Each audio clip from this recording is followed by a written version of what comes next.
repair, maintenance, and detailing.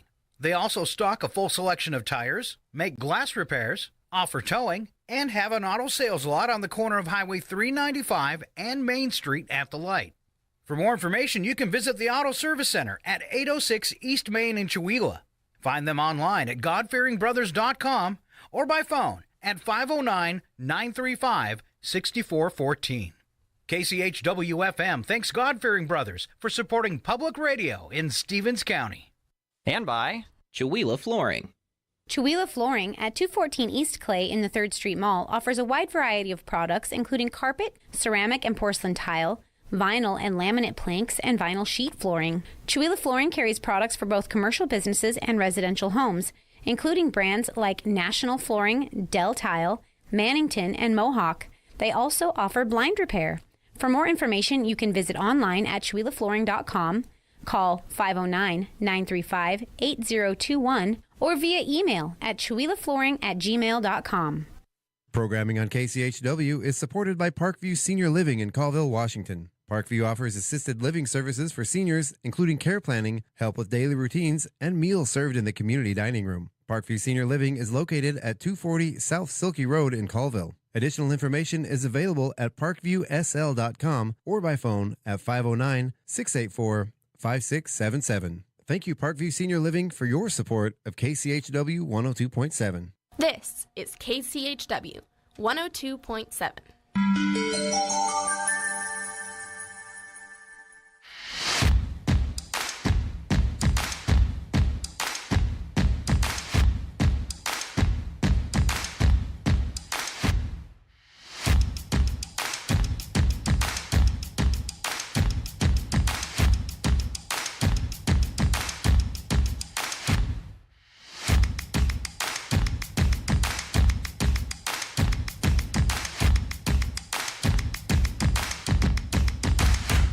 Good morning. It's your KCHW Morning Show. It is Thursday, October 13th, and we are here with myself, Chuck Ritchie. We have a very special guest co-host this morning. Don't know if Gina's probably on her way here. Hopefully we'll see her in a little bit. But we have the second half of the show of some very special guests. We have Mr. Stephen Cross and Nancy Cross coming to talk about the Quartzite Minicon happening this weekend at the I can't even say it, the Mysticwa Casino Hotel. Very excited about that. That's going to be the first ever convention, comic book convention in Stevens County. So very excited about that. So I'd like to also welcome our special guest co-host. We have Kylie in here with us. Good morning, Kai. How you doing? Good. Kai, I called you Kai. I just made that up. Not the only one who's done that before. Oh, so there's your microphone right there. You want to get that about an inch away from your mouth. Talk to the side of it, not the end. Like this? In the side of it. Oh, wait. Turn it sideways. There you go. Technical difficulties, folks. There you go. Yeah. Okay. All right, and you want to talk nice and loud into that because it's Okay. Hopefully everybody can hear me. Perfect. Good morning. How are you doing? Good morning. I'm doing lovely. So you came in to do some help out here and practice on the piano and make some breakfast, and here you are on the air. And just hang out. Yep, and here I am.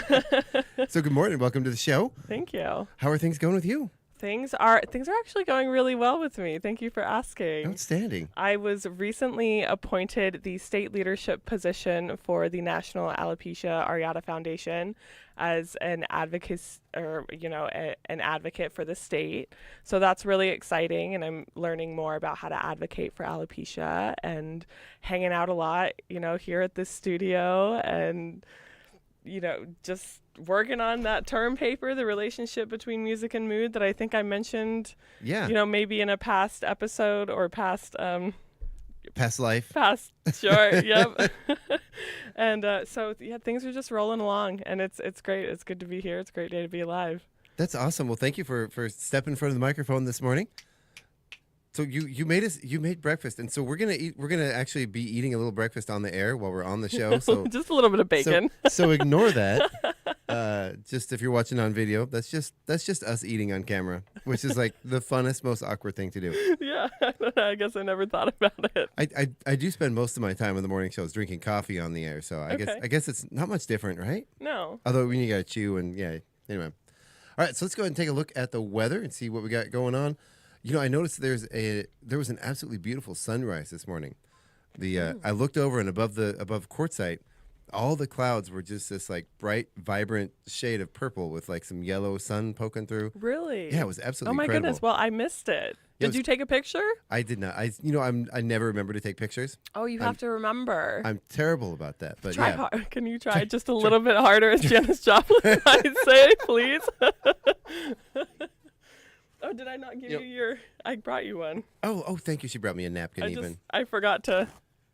Thank you. Tear it. There we go. So yeah, pardon me. Just I was about to say something. Now I don't remember what it was.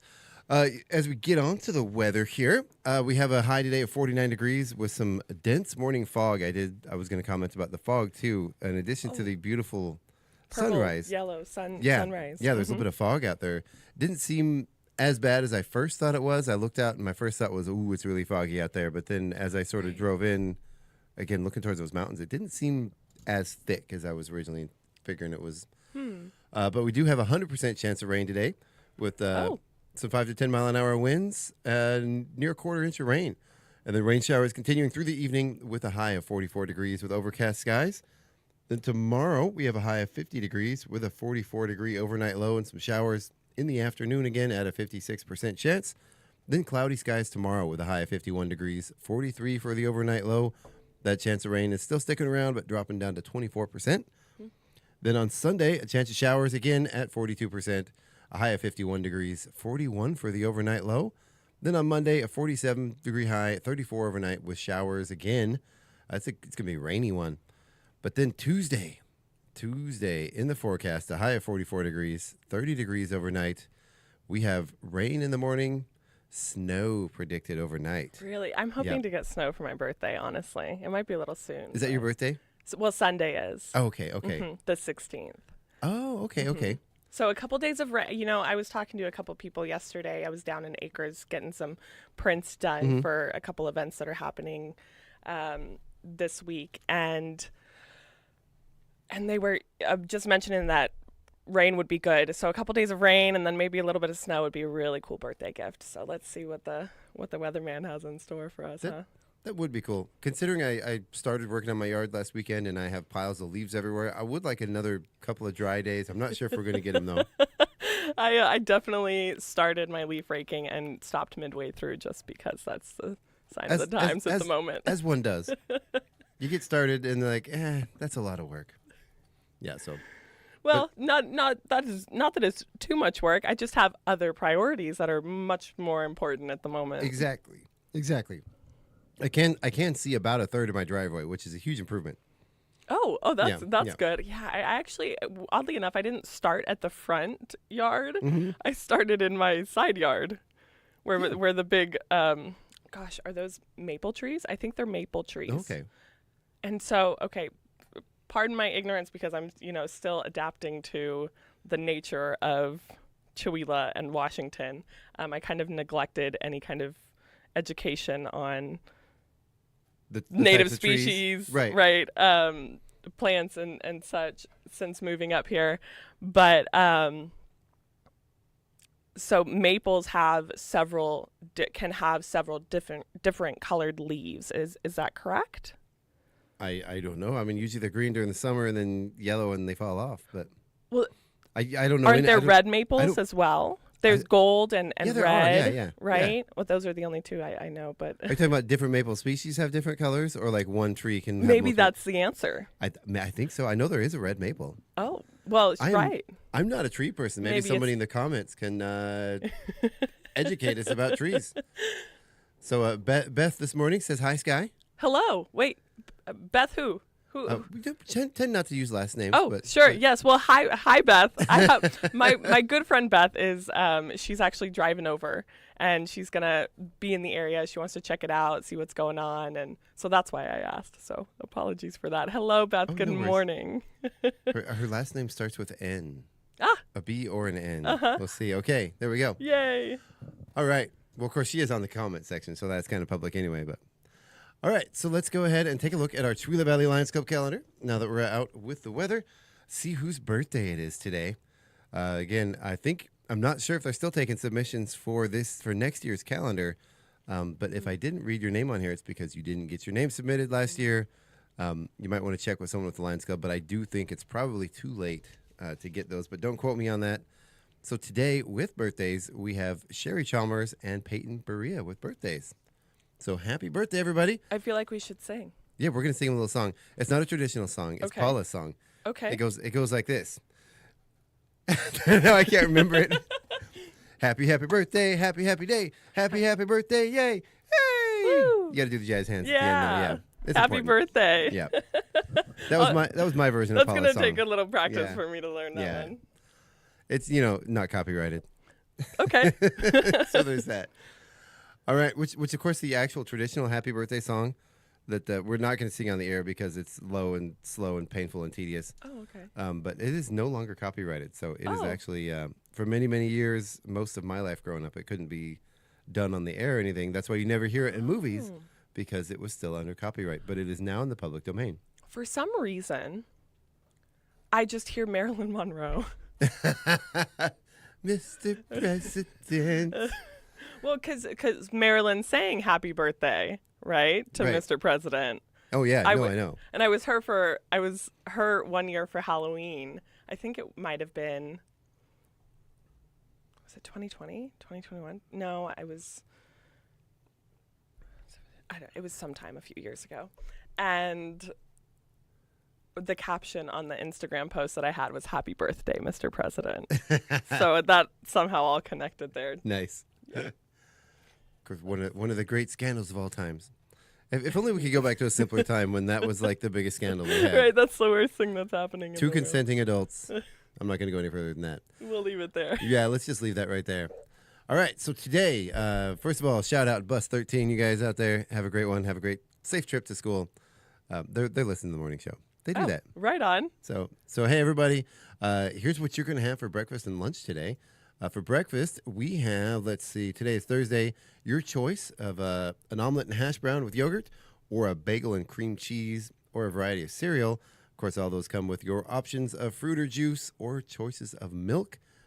And then for lunch today, let's get this open up. We have, what is the date today? It's a hard time seeing these things. The 13th. Lasagna soup. Ooh, that sounds interesting. So lasagna soup with some garlic toast and fruit or veggies. So there you go, kids. That's what you're getting for your lunch and breakfast today. Sounds actually pretty good. Lasagna soup. Yeah, I want some lasagna soup. Have you ever had lasagna soup? I don't think I've ever had lasagna I soup. didn't know lasagna soup was a thing. I've had lots of different like pasta soups and Italian soups, but I Does didn't. anybody have a recipe for lasagna soup? I would be curious to know. It sounds very intriguing. Lots of cheese, though. I always think, well, I suppose it depends on what kind of lasagna, right? I don't know. I saw somewhere someone, I think it might have been somebody local here as a special, had a beer cheese soup on special. What is beer cheese? Oh, you've never had beer cheese? No. Okay, so it's a very popular pub thing. They serve pretzels. The pretzel with cheese in a lot of pubs, especially microbreweries or pubs that have a lot of beer on tap. Sure. They will do beer cheese, and it's like a fondue mix cheese dip made with beer, and it's delicious. Oh, what kind of beer? It depends on who's making it. Interesting. Some use darker beers, some use like a pilsner, and I feel like and that could go really wrong or it could go really right. it usually goes really, really right. Yeah? Yeah. And Okay. you dip your pretzels in the beer cheese. Interesting.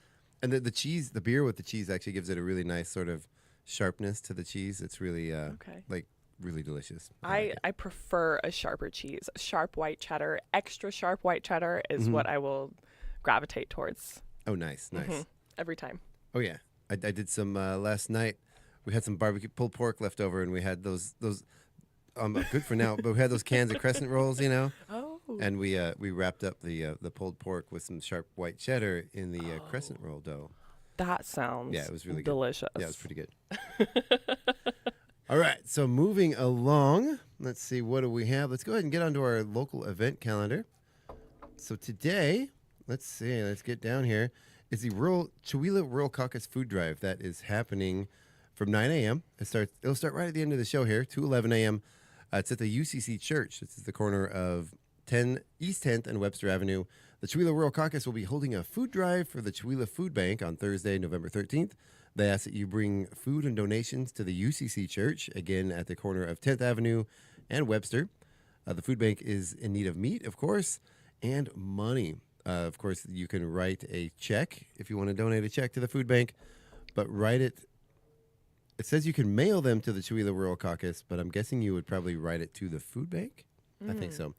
The food bank will send a receipt to the name of the address on the check. Other donations will be taken to the food bank by the Chewelah Rural Caucus. There's going to be trucks there to deliver the food before the 11 a.m. opening of the food bank. Of course, the food banks lately, they've been hit pretty hard.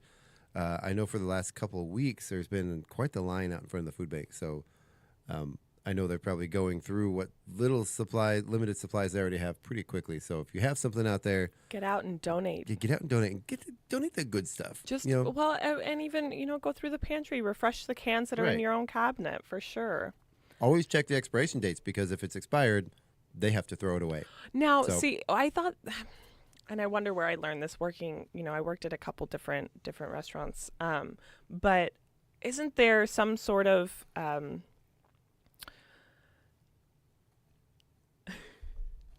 sorry. That's okay. She's nervous. I put her on the air here with no notice, no warning, No Nordis. no notice at all. Nordis. Okay. Kerfluffled. Isn't there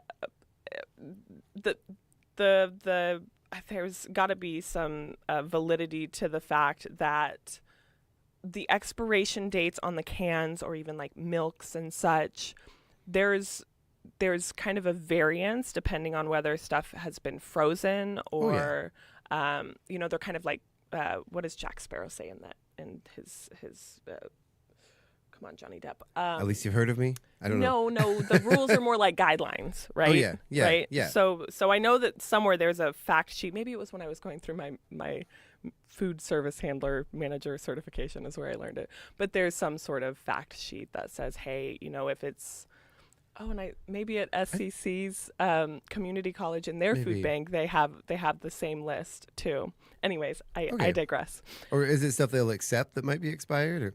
It's less about the acceptance of it, rather the fact that it's still good, even though the expiration date says that it expired some time ago. Well, I mean, that jar of ketchup that's been in your pantry for 5 years that expired 2 months ago, probably just fine. Probably, Yeah. right? Right. Like the barbecue sauce I used last night. There you go. And if not, you might find out tomorrow. But I had it for dinner last night, and I'm just fine. So right there's that. on. All right. So also happening at the St. Mary of the Rosary Parish Hall at 502 East Main Avenue today is the diaper distribution.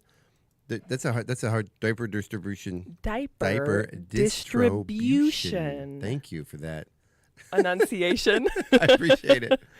Sometimes live on the air, you get going through stuff and you get a little tongue tied. Let me open up some more information here about the free diapers. This website's opening. So this is available for any parent, including expectant moms, grandparents, or foster parents. All children under 5 are eligible. There's no income restrictions to participate. You can just go get your diapers.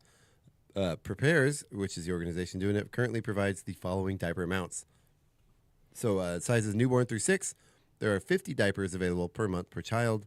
And pull-ups, they have 2T3T, 3T, 4T, and 4T5T, with 26 pull-ups per month per child.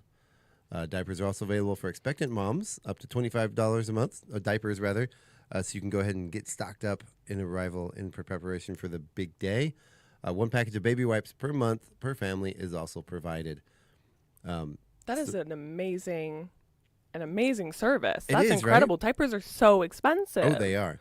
Now, these, if anybody who's ever had children know this isn't probably enough to completely have your diapers and needs taken care of for the month. But man, I know, speaking from experience, when our kids were little, we would have been there every month. Just to supplement, right? To get you through that, that last week, right? Well, we had twins too. So the amount of diapers we went through. We tried the cloth service for a while. Yeah. But where we lived, there was a service where you could throw them in a bin and they would refresh them and bring you back your clean diapers the next month or the next week, whatever, the next day, whatever. Okay. And you would have a rotation. But it was incredibly expensive. Now, so I always wondered, and I don't have children yet, Mm-hmm. but, it is a hope for me one day. You got a dog. I do. Well, yes, the Buck Baron, whatever his name is at the moment. It's just not the same. But I know. For now, he's a great companion. Anywho, I've thought that, and again, I don't have children, so I haven't experienced it, right? But I always. It's okay. It's okay. Don't worry about it. Worry about it after the show. You okay? Yeah, I think he farted. It must have been the bacon. Probably. Anyways, wow, dude, that reeks. Dog farts are the worst. Sorry, guys. We have technical difficulties out there, everybody. Anywho, cloth. I always thought it would be cool. Knowing that there's a service is rad. Right. But I always thought if you were to do cloth diapers at home, you just throw them in the washing machine and dry them. Well, there's a lot of like there's attachments that you put on your toilet where you like spray your attachments to pre-clean them before you put them in your washer and dryer. Okay. But if we found, especially with twins, it was just more than we were willing to manage. Okay. More than we were able to manage. Oh, okay. Yeah, it was a lot, and it was just, we found the disposable diapers, while not as environmentally conscious as the cloth diapers. So I'm gonna go we're easier. I'm gonna go analytical with this for a minute. Okay. So could you treat it like an experiment almost, where you're monitoring how often your child goes? I was gonna use the word defecate, but that's such a strong word. Does the thing? Yeah. Yes. And then you could essentially gather enough cloth diapers to have cycles of cloth diapers. A 6-month supply. Yeah. So you always have enough for the week or the day, right? And then you're constantly rotating, right? Well, yeah. So you always have some in the wash, and then you always have, the cabinets ideally, yes. But, when you're talking about people with ADHD and so much going on. And right. And with new toddlers, with new babies in the house, it's probably just not feasible. Especially with twins, and it was a lot. It was a lot, and we spent a ton of money because we didn't buy just the old square standard cloth diapers. We bought these ones. They had like Velcro attachments and and liners, and they had they were very fancy. Oh. And they were very expensive, and they were like the thing. It was like, oh man, these are going to be great. We're going to save a ton of money, and we didn't. We ended up buying the expensive diapers, and then continued to buy the cloth ones or the disposables. Sure. Makes me wonder. We did it for a couple months, but as far as the logs, yeah, that's actually a thing they teach you in the hospital in like birthing classes, and we did it for probably the first 6 months of their life. Okay. Like, everything got logged in a book. Yeah. Oh yeah, spreadsheet. Oh yeah. I mean. we knew everything, the feeding times, when diaper changes, all that. Oh yeah, because that's all, even though it's logged, it's all predictable. Right. Well, once you get to a certain point, it's like, okay, like, does any of this really matter? Right. Yeah. So right. You end up writing the stuff down, but it doesn't really matter. Well, sometimes it's easier just to commit it to memory. But when they're little, when you first bring them home and you're still in that daze and you have no idea what day of the week it is and you have no idea what's happening and you not getting any sleep. Right. Sometimes, you wake up in the middle of the night to a crying baby and you're like, and then you look at the log. It's like, okay, they just ate like 45 minutes ago. We're good, Oh. See? Oh, See? So that would be so helpful, because sometimes I wake up in the middle of the night and I don't know what lifetime I'm in, or universe for that matter. You can log your own food, and when you go to the bathroom. I've never been a fan of doing that, so probably not for me. Although I'm sure some people do. All right, so anyway, back to the diapers. If you need more information, you can call or text Pat Taylor at 509-942-9592, or you can go ahead and it is on the Chewila.events calendar, but there's more detailed information if you go to the Chewila Chamber of Commerce calendar. All right, so then let's go ahead and move along. Also, the food bank is open from 10 a.m. to 2 p.m. today. Of course, that's at the Chewila Senior Citizen Center at 302 East Main Avenue. They recently did some upgrades and painted the building and got a swanky new sign out there. Swanky. Right? And then this evening For you singers out there, Craig Meyer Karaoke is going to be at the Oasis Tavern from 8:30 to 11:30 at 109 North Park Street in Chewelah. Then tomorrow, we start the day with the Chewelah Chamber of Commerce meeting happening at the Missisquoi Cafe inside the casino at 2555 Smith Road in Chewelah. That's along the highway there, of course. And then adult pickleball is at the old middle school gym. This is 18 and over from 8:30 to 11:30. This is full pickleball Wednesdays. They do this Monday, Wednesday, Friday. In addition to, they have a ladies pickleball on Thursdays, which is not on the calendar. But Monday, Wednesday, Friday is their standard morning pickleball sessions. This is free to everybody. Mondays and Fridays, they do full throttle pickleball. You got to go be prepared. No, they have fun though. I haven't played but pickleball in Wednesday so long. Wednesday is for beginners. So Wednesday it's soft pickleball, and that's for if there's new folks, they'll take it easy on you and kind of work you through the ropes and Now, teach you the game. even if we haven't played pickleball in ages, right? Right. In years, if we wanted to say Or ever. or ever, Mhm. if we wanted to go straight into the Thursday women's group because we're not afraid of a little bit of Right. Is that acceptable? I would imagine so. Okay. I'm sure they're actually very nice folks, and I'm sure they're perfectly happy having you there in the full throttle pickleball for your first time. Well, I definitely wasn't questioning whether or not they were nice. I was questioning whether or not I was qualified. If there was some sort of entry requirement there. No, I think you're welcome to show up anytime. Cool. And they do occasionally. I do think we've had them on the show a couple of times. I do think they have rackets to use if you're not familiar with the sport. Okay. Not to loan, but I think just to sort of try it out a little bit. Okay, right on. So then later in the evening tomorrow, this is going to be a fun one. Starting at 7 a.m. is opening night of Curtain Call, an evening of one acts. So these are a series of one-act plays. They're inviting you to join them for an engaging evening of one-act plays that blend laughter, warmth, and unexpected twists. Let me back that up. You'll encounter Oscar and Mildred navigating both each other and their shiny purchase in the new car, and two hesitant strangers finding common ground on a rickety Ferris wheel and good benches. On a rickety Ferris wheel. Then in good benches, good neighbors, a simple garden bench becomes the setting for new connections. Oh. Meanwhile, creamy, dreamy boyfriend, I love that name, That's a great description. takes romance to an otherworldly extreme, and members only turns the gates of heaven into a tech support comedy. Oh. Yeah. Wow. I'm guessing there's something about a lost password to get in. I don't know. Oh. Balancing the lineup are Dear Johnny and Goodbye Cecile, which are heartfelt plays that explore relationships, memory, and the meaning of goodbye with humor and tenderness. With such a wide range of stories, comic mishaps, romantic surprises, and reflections on love and life, this evening of one acts promises a theatrical performance that's as varied as it is entertaining.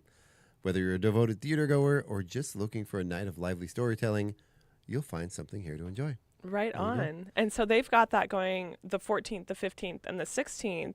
But if I heard correctly, the 15th is the matinee. Correct. They're doing a Saturday matinee and then back to 7 p.m. on Sunday. Quite interesting. Well, I think what is, Sunday with, folks attending their church service and, availability, they kind of have to go with when all the cast can be there. Okay. So they decided, and as well as the audience, they decided to go ahead and give people that Sunday morning and daytime and then do the Sunday evening matinee. So, or for those of us that sleep until 2 p.m. on Sundays, to each their own, right? And so the tickets are available on is that through the Arts Guild or No, through that is- PACA? That is through the Chewelah Center for the Arts. Okay. I don't have the link right here, but you can go to the Chewelah Center for the Arts website. Okay. And there's a page, the link for tickets. Right on. I also do believe they have them at the usual paper ticket outlets.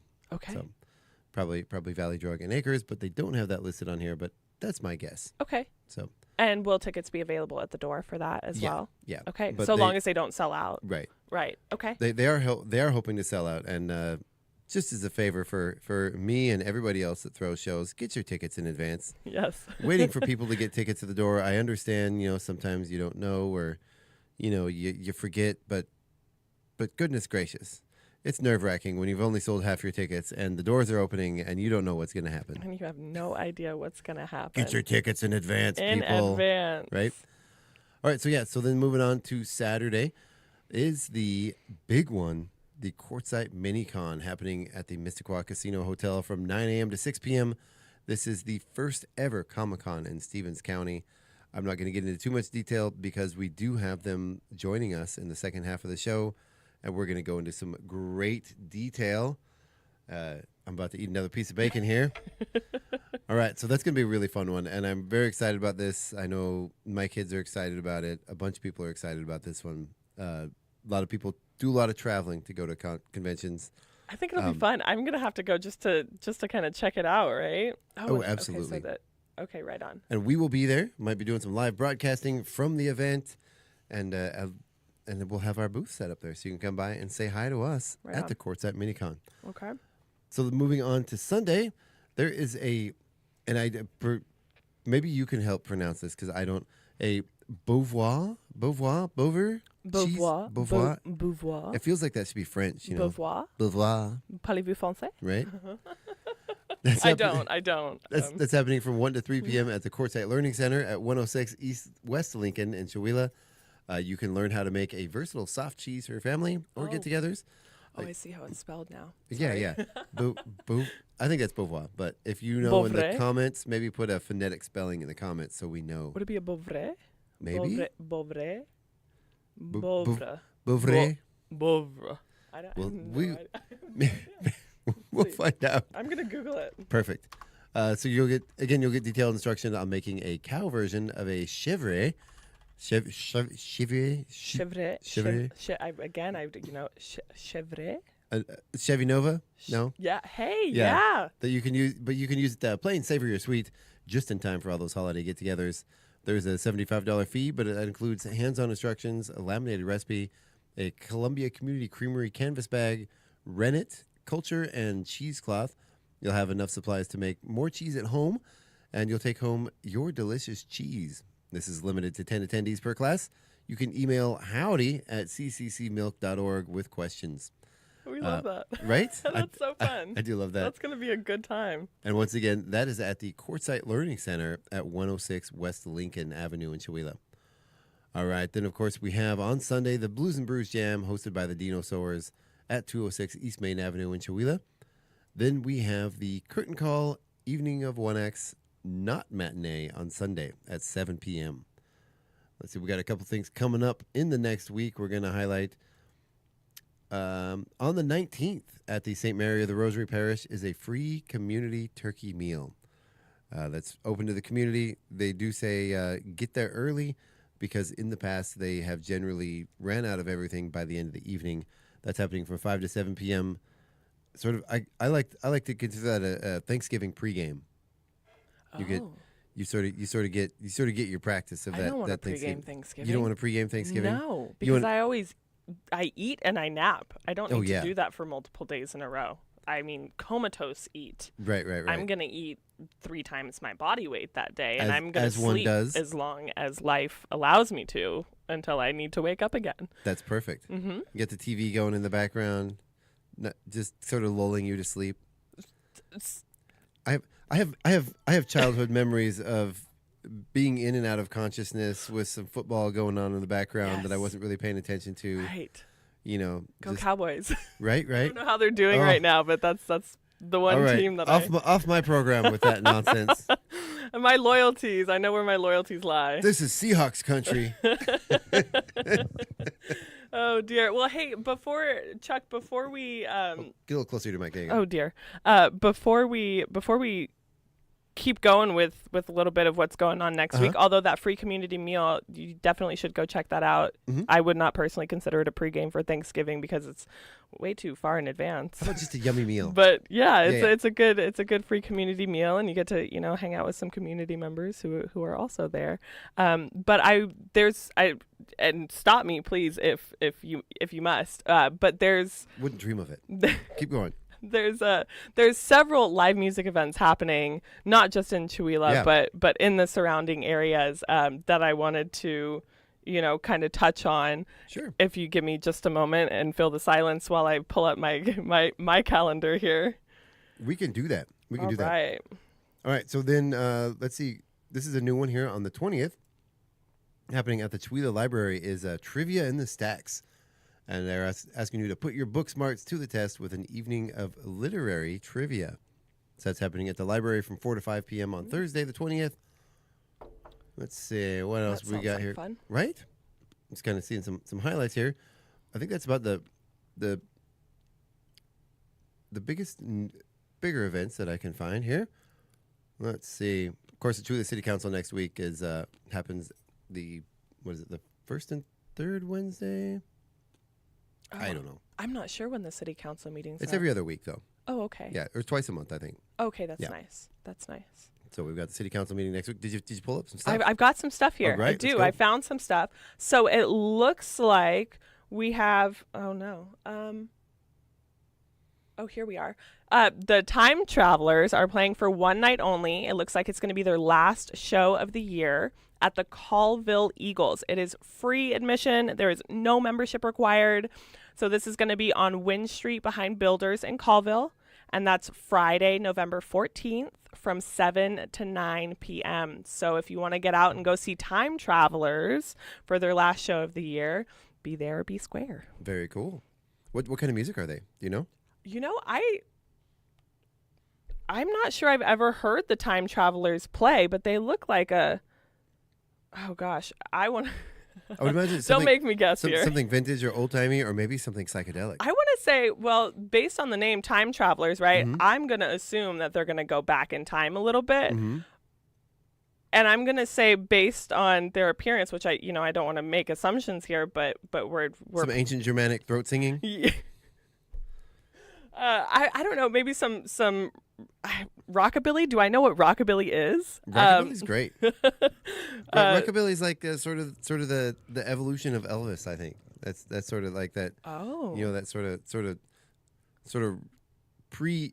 I mean, it's still a genre, but I always consider that the sort of maybe pre-Lynyrd Skynyrd sort of Southern rock. Okay, so that's kind of the vibe that I'm getting here. Yeah. I wonder. Let me see a picture. Yes, help me, please. Oh, yeah, those guys. No, I don't know them. Oh, well, I mean... look like a gaggle of fine folks, though. Okay, a gaggle. A gaggle, yeah. A gaggle. Yeah. What's four to be exact. 4. I wonder how many you need in a group for it to be a gaggle. I don't know. I wonder if Google it's the gaggle? 4 or more. Sure, let's Google the gaggle. How many is a gaggle? Maybe we could Google the Time Travelers, too, to see what their But Beth, by the way, did confirm she is indeed that Beth. Right on, Beth. Drive safe, honey. Yeah. Can't wait to see you. All right. So while she's doing that, I'm going to kind of go ahead here a little bit. Well, here, I can give you a couple other. So I know on the... Oh, goodness, here. You're doing great, by the way. No, I'm nervous. Thank you. Oh, and I just saw myself there for a minute. We didn't need that. I didn't need that. So it looks... Are you scrolling Facebook and you saw yourself live? I did, yeah. I love that. So Saturday, November 15th, it looks like we've got the Mean Tweets playing at Gears to Beers in Kettle Falls from 8 p.m. to 11 p.m. So that's at 943 Lakeview Drive in Kettle Falls. The Mean Tweets. Very cool. And then those guys are great. I haven't seen them. I have not seen them play, but that is my birthday eve, so I might just have to check them out. Maybe you will now. Let's see. Okay, and then I know that there's one more. I think Midnight Run might also be playing that weekend. Oh, yes. Midnight Run is playing in Hunter's at Hunter's Bar, I believe that same night, November 15th. Okay. I'm not positive on the time for them. And then I believe we've got one more on Sunday that maybe I haven't mentioned yet, but I could be wrong. Did you get the Chet O'Keefe show? Chet is playing November 22nd at the Colville Grange. Okay, yeah. Yes, so his isn't until not this weekend, but next weekend. I got you. Yeah. And then that same night, the dinosaurs are playing From Gears to Beers. So I think that's just about the live music for the weekend. Unless somebody has something that I missed, please share. Let us know what's going on. And you can also tune in tomorrow morning on the morning show with myself, Craig McQuain, Paul Randall, and we go through the Northern Light Spotlight, which highlights everything happening in the area musically. Perfect. So that's sort of his gig on the show. I love it. Right on. And we also have I don't have the name in front of me right now, but we do have a pretty awesome guest coming on the show with us tomorrow as well. Right on. So looking forward to that.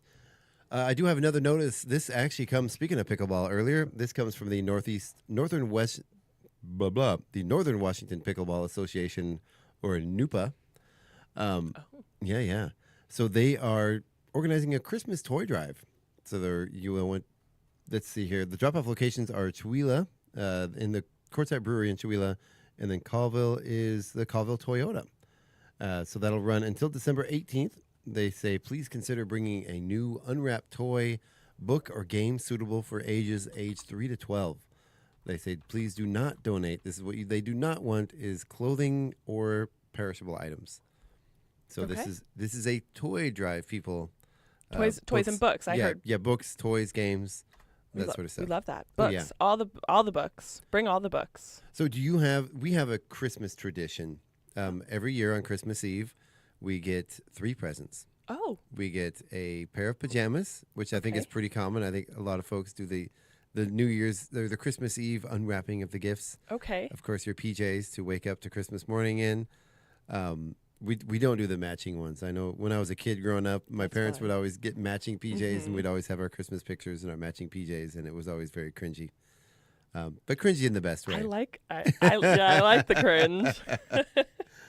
But then, we always, and what we do too is we open 2 books. 2 of them are books. We have a graphic novel and a novel, and then everyone can decide what they're going to fall asleep reading. Of course, the kids will stay up all night reading. It gives them something to do while they're antsy, and instead of when I was a kid, we would just lay in bed awake waiting until like, okay, it's probably acceptable time to get up now. It's 4:30. Right?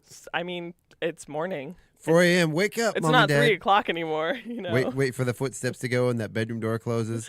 Okay, get back up. Let's go. Yes. Yep. Yes. I know. I had a lot of restless nights on Christmas Eve. So much anticipation. Oh man. So much anticipation. Except there was one year. I'm going to tell this story. We had a visit from Santa Claus Christmas Eve. My sister's room. Going through her closet, turns out it was somebody had broken into the house dressed as Santa Claus. Oh. Yeah. They weren't. Wait, what? Yeah. We had an intruder sorry, in our home Christmas Eve one year. I think I was about 3 or 4. I was very little. And my sister woke up to Santa Claus in her bedroom going through her closet. And it was somebody that had broken into our home dressed as Santa Claus.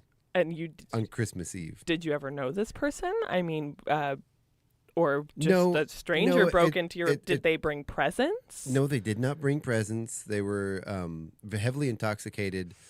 And it appeared, if I remember correctly, of course, I was very little, and my parents don't really tell the story much, but if I remember, it wasn't that big. They were intoxicated, confused. And their claim was, anyway, that they were in the wrong house, and they didn't realize where they were. They were coming home from a Christmas party. Wow. And just got lost. And interesting. Yeah, they were. Wow, how peculiar. Yeah. Which is pretty lucky, giving my folks that he actually managed to make it out of the house in one piece. Right. Be careful, folks. Don't. Yeah, especially being in my daughter's room. Make sure Santa Claus gets milk and not booze this year. Okay. Right. Milk and cookies. Yeah. Holiday cheer to remember. Yeah. All right, so that is I don't know where we got from the toy drive to that, but that's where we ended up. Some roundabout way. Here we are. So this is the pickleball toy drive. Yes. Yeah, and they want to bring joy and love this holiday season. Again, so Quartzite and Colville Toyota, drop your toys off. Go get some good stuff. All right, and I think we're going to go ahead.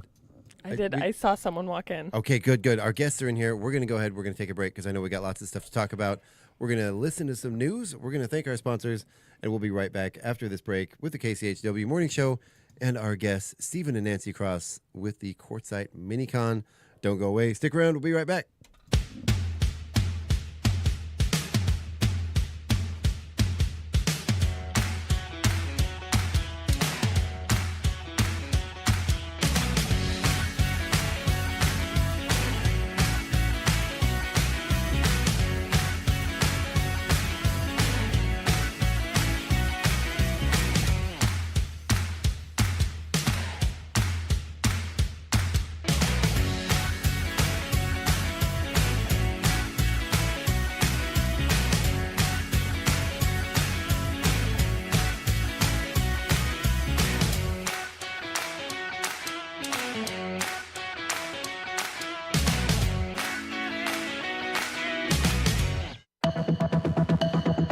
The Public News Service Joe newscast, November the 13th, 2025. I'm Mike Clifford. House Democrats have landed on a plan of attack to try to salvage what some see as an inadequate deal to end the government shutdown. It's a discharge petition on extending the Affordable Care Act tax credits. That from Axios. They report a discharge petition forces a vote on any piece of legislation if it is signed by 218 House members.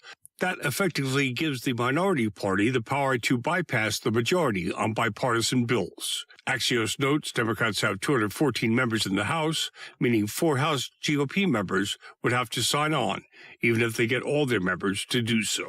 Meantime, Immigration and Customs Enforcement agents arrested nearly 1,300 people in Kentucky in the first half of this year. That's a nearly 40% increase compared to last year. Local law enforcement agencies have entered into contracts with the Department of Homeland Security, known as 287G agreements, and in some cases are working to meet quotas, explains Ashley Spalding with the Kentucky Center for Economic Policy. The efforts to arrest people are becoming more aggressive. So we're going to see more Kentuckians be arrested for immigration reasons. Earlier this year, the Department of Homeland Security rescinded rules that prevented ICE from arresting non-citizens in places like churches, schools, and hospitals. Experts say that move increased arrest of people who have no criminal history. According to the Transactional Records Access Clearinghouse, more than 70% of detained immigrants nationwide had no criminal conviction. This is Nadia Ramlagan for Kentucky News Connection. And beginning in 2027, many people covered by Medicaid will need to meet new work reporting requirements in order to get or retain their coverage. Experts say those living with mental health conditions could be especially at risk. According to the National Alliance on Mental Illness, more than 130,000 Hoosiers already do not receive needed mental health care due to cost.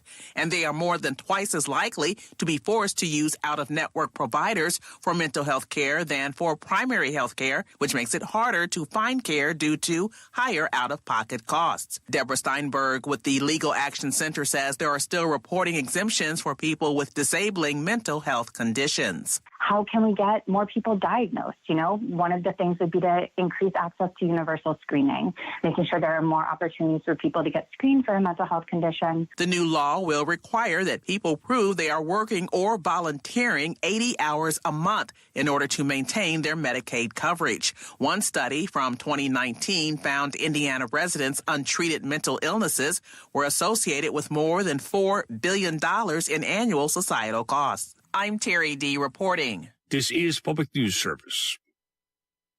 This Saturday is America Recycles Day, and the nonprofit Paint Care is making it free and easy to get rid of the leftover paint in your garage or shed.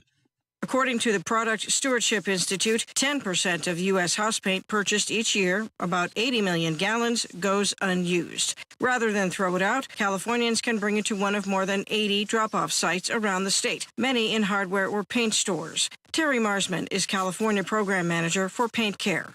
Recycling your leftover paint is easy and convenient. If you need to visit a drop-off site near you, please visit our website at paintcare.org. 99% of California residents live within 15 miles of a drop-off site, so there's likely one close to your home. Many of the drop-off sites are available 7 days a week, year-round. I'm Suzanne Potter. And in the aftermath of Hurricane Helene, churches in western North Carolina became critical lifelines. Their impact continues today. The devastation from Helene is still affecting the region, but in the initial days after the storm, needs were acute. Although the surrounding Ashe County was hit hard, Western Jefferson United Methodist Church emerged relatively unscathed and was able to set up the day after the hurricane hit with hot meals and a reliable place for power and running water. The church, like many others in the region, became a hub for accepting and distributing supplies. Pastor Blake Smar says immediately after the hurricane, it was a safe place to process the shock of the storm.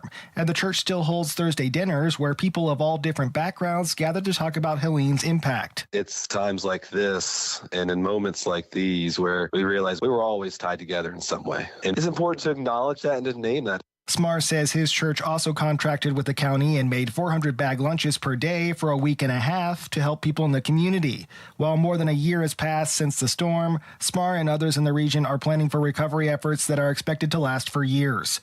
I'm Eric Tegedoff reporting. Finally, Washington State's Wildlife Action Plan is being updated. Residents have until this Sunday to share their thoughts on species or habitats they want to see prioritized. The State Wildlife Action Plan serves as a blueprint for the state's conservation efforts and gets updated every 10 years.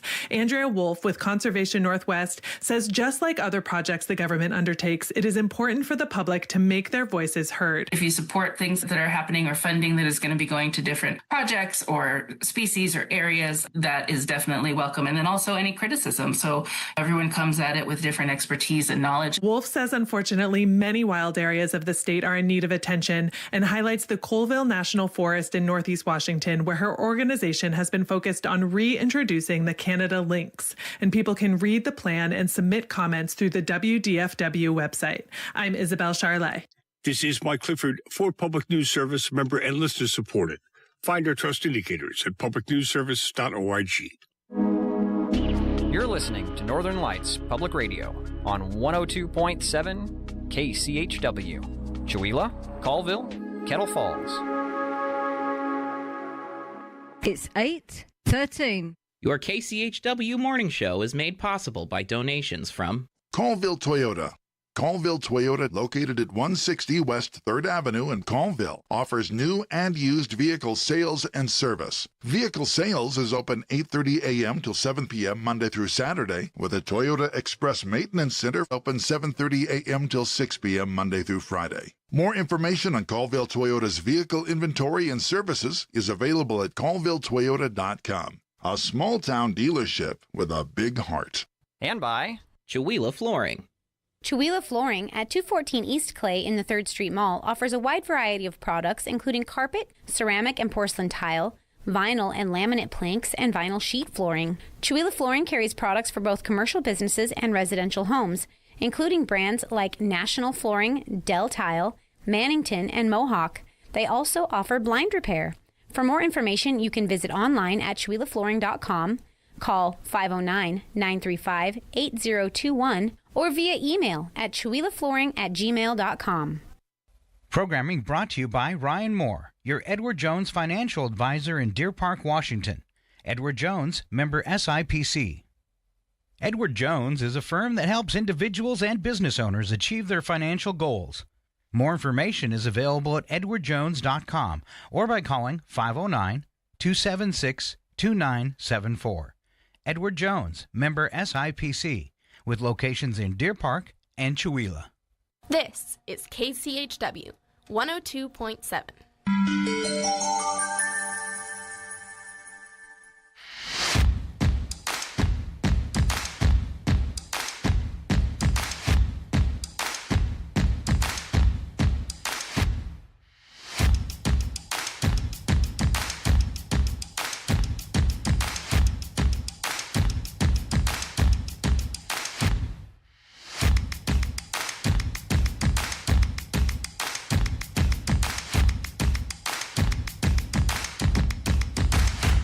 Good morning. Welcome back to the KCHW Morning Show.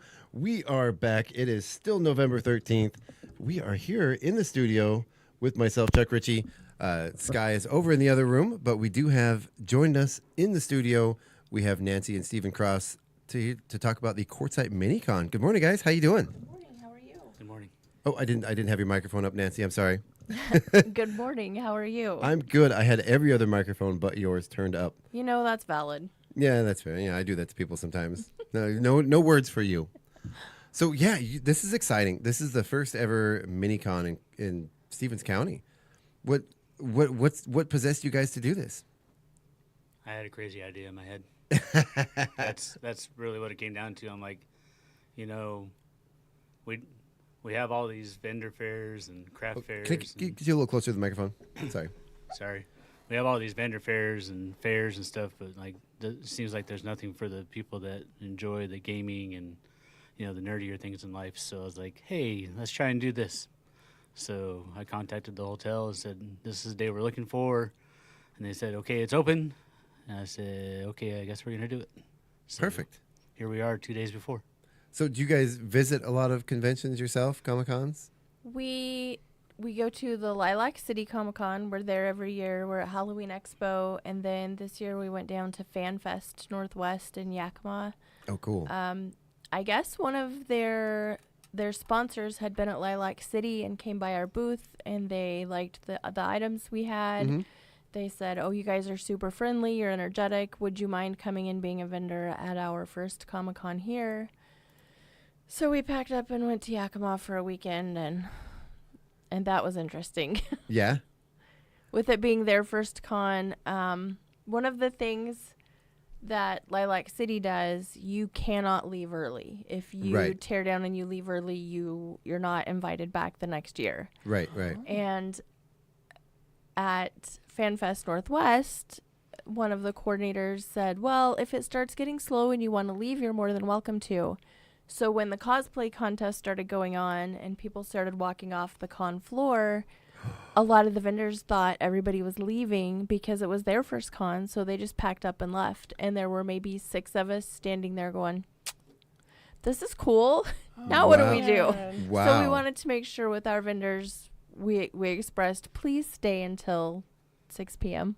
Right. Even if it gets slow, please stay. There could be one straggler coming in, but please don't tear down and run away. Somebody coming off of work at 5 o'clock going, hey, I want to just go down here and hit this real quick. That's why we did ours a little longer than, most of them are usually like Saturday shows are like 10 to 6. Right. You got people that work 10 to 6. So we're like, hey, let's open at 9. We can go until 6. So anybody that goes to work at 10 can come by the first hour, or anybody that goes to work, and gets off of work at like 3 to 5, they got plenty of time to come and shop as well. Yeah, cool.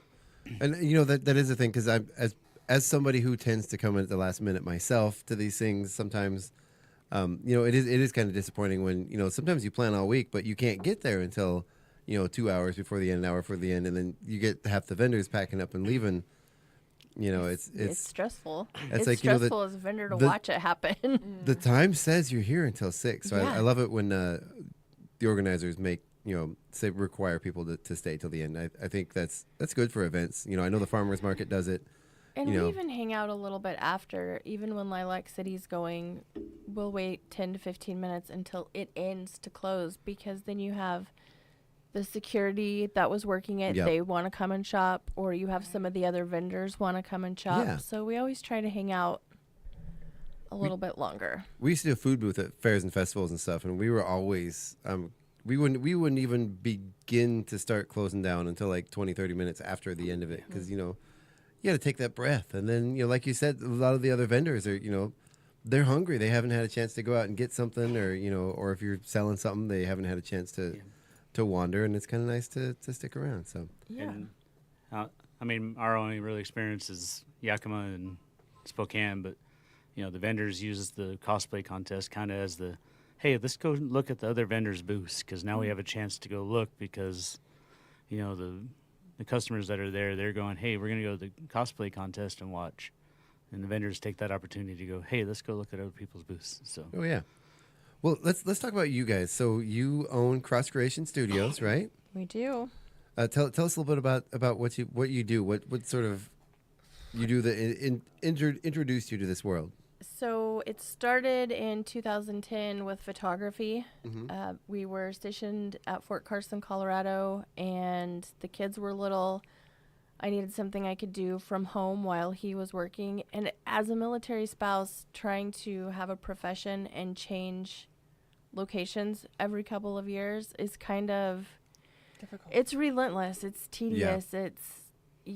Your contacts that you had from the previous base are moving around, and just trying to keep it going it's a nightmare. So doing photography was a lot easier of a way to do that. We were in Hawaii and photography was going great. We came back to Fort Lewis, and it rains a lot at Fort Lewis. So photography wasn't fully cutting it there. And when Stephen retired, we moved over here. There was not a lot of call for photography from somebody who was new in the area. Right. So starting a business where I could sell things online was a lot easier. I started doing graphics and digital design, and then a friend of mine who's also a military spouse was like, hey, I'm doing shirts. Do you want to learn how to do it too? So we started with shirts. Right on. And then I really liked dice, so I got registered to sell D&D dice. Nice. Fun. And then it just went crazy. We added in cups and mugs and mouse pads, keychains, blankets. Journals? Oh, You guys yeah. have journals? Books, coloring books that Right on. explain how to Oh, let me play check these Dungeons out. and Dragons. Yeah, we went a little crazy. Okay. Very cool. My brother, he's a D&D guy for It's sure. fantastic. And then my poor husband bought me an Ender 3 for my birthday. No, for Christmas? My birthday. So I could learn how to do 3D printing. And I'm like, babe, I love this, but Oh, yeah. I don't have time to figure out another machine right now. So he put it together, and that's how we added in 6 more 3D printers and, Oh, wow. and started going bigger to the cons. Yeah. Yeah. Amazing. Very cool. Well, I want to back up for some. Just want to thank you for your service really quick, especially in honor of Veterans Day this week. I call it Veterans Week. So appreciate it. I'll go get our meal and call it good. Right on. There's never a day that we should not thank our veterans for their service. Exactly. So you've been doing the 3D printing. Do you do a lot of like D&D related stuff, gaming related stuff with the 3D printing? I'm guessing you do.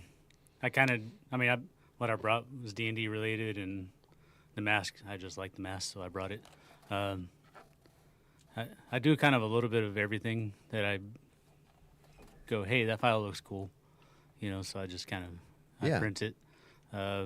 This year I've kind of got into some finishing of things. We did little, like, desk size Mandalorian helmets. Oh, yeah. And so I kind of, hey, this is something we can practice on rather than using the big, like full size ones. Hey, I can practice on this little one, and then they can look good. And that's kind of fun. A lot of stuff for the bookshelf. Can I see the mask? Yes. So this is something new that so I don't design. I'm not a designer. Right. But we pay monthly subscription fees to our 3D file designers. Yeah. That one is by a designer called Body 3D. Mm-hmm. He does. Chuck to put it on. Right. Yeah, Okay. yeah. I'll put it. I gotta take my hat. My here. Hold on. You oughta. There we go. There you go. Ooh. Oh, right on. That is. I don't know if I can talk to the mic with it on. You can. Very cool. We can hear you. It's fully functional. So I see there's some places for straps on the back. Now, something like this, I'm always curious. I've seen some 3D printing. I don't have much experience with 3D printers myself. We have a laser cutter. But something like that, how long would that take to print? That one there took about 8.5 to 9 hours to print. Wow. Yep. Wow. So it's just to sort of give an idea of the scale of 3D printing and the cost for the. I know you guys have the spools of the is it nylon? No, it's actually most of your basic filament is a corn based filament. Oh, cool. So and people are like, oh, it's just plastic. Well, it's corn based. So it'll biodegrade. It's more biodegradable than, say, your plastic that you buy from a big box store. Oh, yeah. So, yes, it still takes a while to break down, but that's with almost anything we buy, anything we make. So, I'm sure this, hoodie probably takes longer to degrade than, plastic skull will. So as far as the logistics and costs, how much would you say, like that mask, for example, in materials that would cost you? In materials, If someone were to look into getting into 3D printing. so your standard 3D roll is 1 kilogram. Mm-hmm. This takes about 300 to 400 grams to print, so I can get maybe 2.5 of these masks. So when you're looking at something in this scale, your filament cost is anywhere from, if you go on the cheap end or you buy a really big bulk, you can get down to like $10 a roll.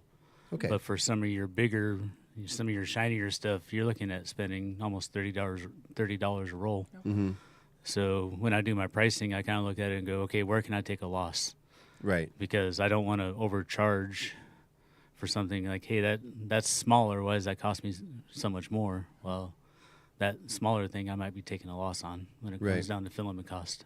Well, because I know I kind of asked because I've had people talk to me before. Why is this 3D? Why are they charging so much for this 3D printing stuff? They just hit a button and it prints. Have they not seen their electric bill? Right. So and that's kind of what I want to get to. So yeah, there's electricity. I mean, the cost of the machines is maintenance. Extraordinary maintenance. I mean, I just had to buy new print heads and new build plates, and that was almost $200 in parts. Oh, wow. So you're talking consumables. You got to. It's not just, you're not looking at the price of the filament. You're looking at, hey, it costs money to run a business. So you've got a machine. You've got a machine running for 9 hours. Yeah. Mm-hmm. And granted, you don't have to sit there in front of the machine the whole time, but you do have to make sure that it's printing without any errors. And how many times do you get print start and have a mistake? Funny you mentioned that because I had a really nice Dragon going on Tuesday morning when we left. I started on Monday night. That was a 1 day and 9 hour print. Wow. And it was, when we came home, it was sitting at about 20 hours of printing already. Problem is, it was no longer on the build plate. Like it was gone. There was no trace of where it had It went behind the shelf, so almost so hard a day off the worth of build printing plate. was gone. How does it just fling off the plate? So it uses heat to adhere the plastic to the build plate. Mm-hmm. And sometimes, conditions in the room or just maybe I haven't cleaned that build plate recently. Yeah. So that might have been my fault, or it could have been just, Tuesday change. was a little cooler. So, So just a little drift inside the building could have said, hey, we're not going to hold on to this anymore. So will it flex slightly and sort of spring off the plate? It could just be one little part of the build plate that's trying to hold on to that print that just cools off. Wow. And then next thing you know, your flexible Dragon is, No longer looking like mush. No longer a I wish I would have flexible brought Dragon. that actually, It because was very colorful mush. Yeah, it was a gun. It was a, what was it? It's a gingerbread man dragon. Yeah. It has little gumdrops and icing all over the dragon. Like it was looking really good. It looks like a gingerbread house. Oh, It's wow. adorable. Oh, man. Until It it's not could on the be. build plate anymore. It could be. Oh, man. Right. Now, so I hate to interrupt, but I was dealing with, I keep wanting to call him Buck, Baron, Puppers. We had to take the trash out, run to the dog. restroom and Yeah. stuff. Yes, DOG over here. So I missed the intro. Yeah. So I don't want to make us back all the way up, but I have a couple questions based off of what you guys are chatting about. So you guys are facilitating the Quartzite MiniCon? That's a question. Yes. And then the second question is, I'm wondering if we can kind of go into this A Quest for the Kingdom journal you have here with the instructions for how to play the game, because I know of D&D, but I don't know how to play the game, and just reading, just glancing at these instructions, it sounds very intriguing, and I just, as someone who doesn't know, I'd love to know more. So I do 2 of those journals. I do one that is a more masculine themed and one that's a more feminine themed. That's the more masculine one. Have you ever seen the books? So my favorite was Nikon Photography for Dummies. When I first got, my cool. Nikon camera, the dummy books that Sure. dumbs it down. That's what my D&D books are. Right on. So this is your book. You created these books. Yes. So they explain to This you is how to cool. play D&D. Then it has your character sheets. It has places for you to do your little doodles, for you to keep track of your spells, your magic packs, what you gain during your adventure, any of your weapons.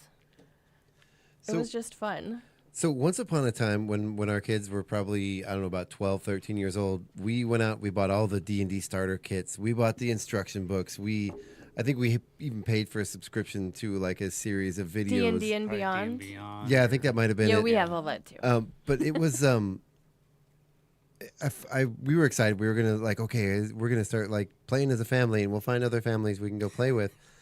And I found it so overwhelming learning this stuff. And I'm like, this is like, I mean, honestly, it's better to just jump in and learn as you go. That's what I keep hearing, yeah.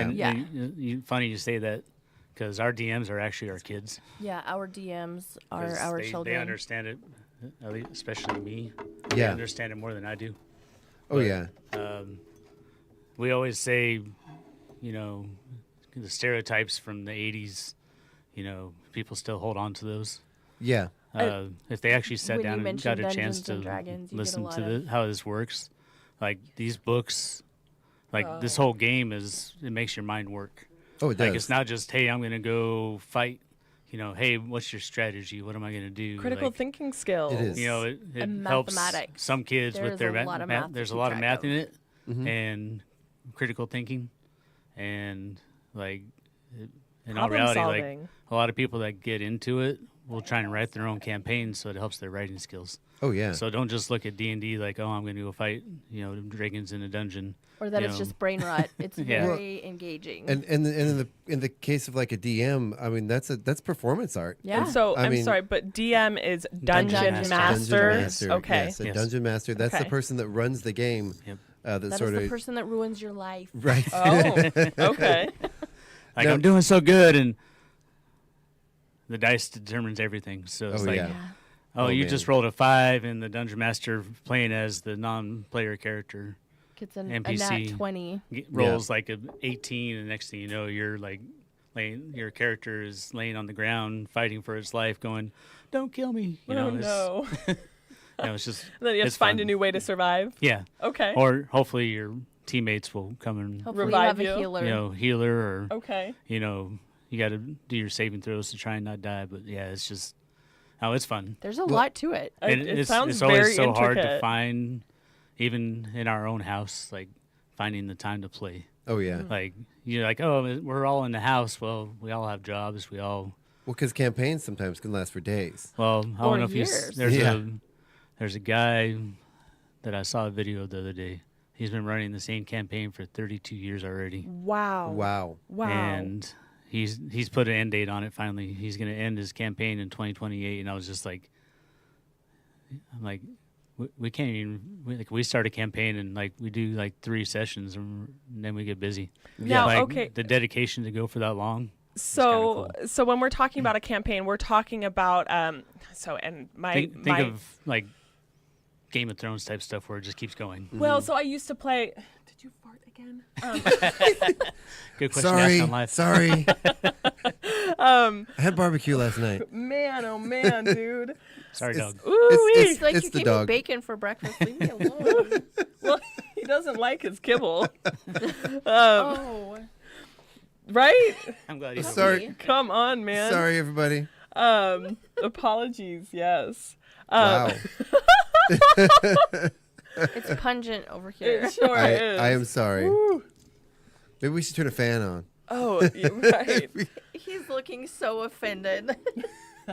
I do think this is our first dog fart on the air on the morning show. So congratulations. It would be the second now, Right? but this one's way more ranked than the last one was. Wow. All I hope right. you're dog people. we have 2 rescues, 2 rescue that dogs. that we're fostering. So Right on. Right Wow. on. Yes. So, aside from Buck's farting dilemmas this morning, I grew up and I just remember playing Call of Duty with my brother. Zombies. Zombies was my favorite. That was fun. Zombies is the best part of Call of Duty. It was so much fun. But occasionally I would be interested in the campaign for the storyline. I don't think I ever actually finished one, but so my knowledge of a campaign is essentially you go in, there's kind of a storyline, a through line that's going, and it will last as long as that story lasts. Think of it like right? that, but your pictures are in your head. Okay. You know, some people do have like figurines they use and maps and stuff but for us, for the most part, we just sit at the kitchen table and, you know, we use whatever is sitting on the table. So like a little 3D printed gecko was my dude last time. So.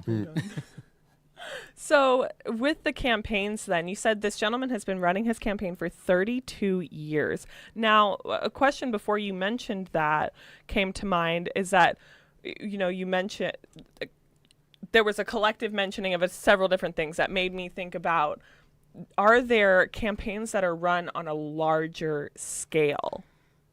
So there is actually Critical Role. Critical Role does a really big one. Who is Critical Role? So if you ever, what's the? It's a web series, right? It's a web series. Yes. They're Oh. mostly on YouTube. Okay. But they also have like, if you ever, what's the other one? Purple Monster Kill. Oh. So if you ever go to like the Amazon streaming service, there's a channel on there that like shows all these random people just playing. Like the dude that played, you know, Shaggy in the Scooby-Doo movie does a lot of it. Oh, right on. So Vin Diesel is Vin actually Diesel is a large, Okay. Dungeons and yeah. Dragons fan. No kidding. Like you look at big some time. of it, and it kind of fits if you think about it. Like the celebrities that you see play Dungeons and Dragons, you're like, oh, he plays the bad guy or he plays this big macho dude. But then you got Vin Diesel going, oh, I got a whole closet full of, you know, dice and minifigures and books and They're all The nerds. original books, Yeah. Jason Momoa. They all Yeah. have Yep. extensive D&D collections. Wow. Well, I mean, there's Okay. NFL players out there that play too. So Oh, it's yeah. like, you don't think just because you There's no discrimination here. just because you know, I play sports, I can't play, you know, this tabletop game. Try it. Well, It's it fun. sounds, I mean, from what I'm gathering, it sounds like something you're really, really involved in. It's Yes. not I mean, not just- a 2D game Just here. It's not just a, creating your character Is can, hours. can take, if you fully sit down and like, oh, I want to, like people write out their whole background for their character and you know, usually, you know, oh, hey, my parents left me, you know, is most people's background just because it makes it intriguing.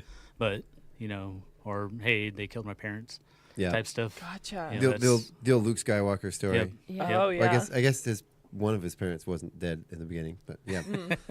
So I watch a lot of Dimension 20, which is done Right. through College Humor or Dropout TV, which was previously College Humor, the web series, bought out by Sam Reich, the son of former what was he? Former Secretary of State. Yeah. Yeah. Robert Reich. Yes. Yeah. His son actually now owns the old College Humor, changed it to Dropout TV, but they do a series Dimension 20, and they do different scenarios and campaigns, and I actually really enjoy watching that. Brendan Lee Mulligan, watching he's the DM for their groups, the creativity and he's just riveting. Voices. Oh, he does Yeah, the you have to voices. have the voices. He's fascinating. Yep. And the intelligence, and I've seen other DMs, the really good ones, the stories, they just riff off the top of their head. I know they have beats and they have probably bullet points that they follow, but just like I said, the storytelling and the ability to the improv work that they do is just absolutely incredible. It's such a performance. And you said this was Dimension 20? Dimension 20, yeah. Okay. It's a like a streaming app, like Netflix, that kind of thing. There's one that's called Dropout TV. Oh. And they have game shows, and they have a bunch of other shows they do besides the Dimension 20, but But Dimension 20 is just fun to watch. yeah, Okay. fascinating stuff. They have one of my favorites is Dungeons and Drag Queens, where they have popular drag queens. Bob the Drag Queen's my favorite. They do D&D in the first season. They had no idea what they were doing, and they were just being goofy and silly. But now they're on like season 3 or 4, and man, they're serious. They have their characters. They don't mess around. You know, They're invested. There's laughing. There's crying. You know, it's a lot of fun. So. Yep. Sounds like a lot of fun. There's just, I mean, people make their entire living, you know, with YouTube Just channels doing this. Yeah. D&D. You Right? know, we saw a couple of years ago, we had a YouTuber come in called One Shot Questers, and he did a donation down to the Valley School at Paideia. But he bought, it was like the biggest sales day for the Dragon's Den up in Colville. You know, he spent over $500 in one day just to, support a local business, even though he's not from here. Right. But he came in and did a whole thing. So, there's YouTubers out there that do this for a living. So, what was the business in Colville? One Shot, the Dragons. Is the Dragons? The Dragon's Den. Yeah. Okay, the the Dragon's Store. Oh, okay, the one there on the corner across from. Yep. The Goodwill. So let's get back to the Comic-Con here. Now that we've explored a little Right, bit yeah, about D&D. Oh no, we can't go back to Comic-Con yet because Okay. we're still on D&D. You have to Yes, open these D&D okay. dice. Yes, I've got It's to set. a mystery pack. Woohoo! Okay. And you have to use the dice tower to roll at least one of them. So this is a dice tower. I'm going to put it on camera here. Explain to me what exactly the dice tower is for. So it eliminates the people going, oh, you're cheating. Well, if I just put this dice in the top of this tower and it rolls down, how am I cheating? And it's fun to hear the noise. So there's a spiral staircase that goes down to roll your dice. And that one there, like that actually took longer than this mask did. Really? Just because of the detail. That one was probably about, I think that one in particular took about a day and a half to print. And a lot of those we do in that filament so that people can paint them. Yep. Oh, that's fun. Yeah, it's fun love to buy them that. and customize them. Yes. You can use the alcohol acrylic markers or acrylic paint. Okay. Works really well on them. Right Okay, so I'm excited about this. So I have a Okay. mystery dice set. I'm going to open it. So what is it? Give me a little explanation of what I'm about to open here. So it is a 7-piece polyhedral league-approved Dungeons and Dragons dice set. Very cool. Okay, I'm opening it. There's another bag inside. Okay. Oh, they're pink. I love it. Awesome. So tell me what these dice are. I see different sizes, different configurations. They all have different purpose. When you are playing Dungeons and Dragons, you have different dice for different things. You'll have your D6, your D20 is one of your most popular. A lot of them ask you to roll 2 or 3 of the D6s. Okay. So that's why you see a lot of people sell sets of just D6 dice. Okay. Right. You have Constitution throws and saving throws, dexterity, Like, hey, persuasion. You're getting attacked. Throw me a saving throw. Yeah. So the different configurations of the dice have different purposes purposes, throughout the game. I don't know. Just interjecting here, my mind has gone from Lord of the Rings 1 second to Eminem in D12 right in the next second. This is so cool. That's valid. So you hear a lot, like nat 20. And nat 20 is generally a good thing. Yes, if you roll your D20 and it rolls onto a 20, that is your natural 20. It's the highest. If you roll a 1, well, I hope you had fun in your game. Right. Oh, You're done. Oh, yeah, man. I see that a lot. There's a situation, and the party's in dire need, and there's only one roll that can save them. And then they roll that nat 20, and then everything saves. Or they roll that 1. I usually roll a 3. He rolls low. Like if you're looking for me to save you, I'm probably not going to do it because I don't roll very well. Yeah, the kids laugh and they're like, "Well, it's Dad's turn to save us, so I guess we all die." All right, so give me a scenario here. I've got my dice in my hand.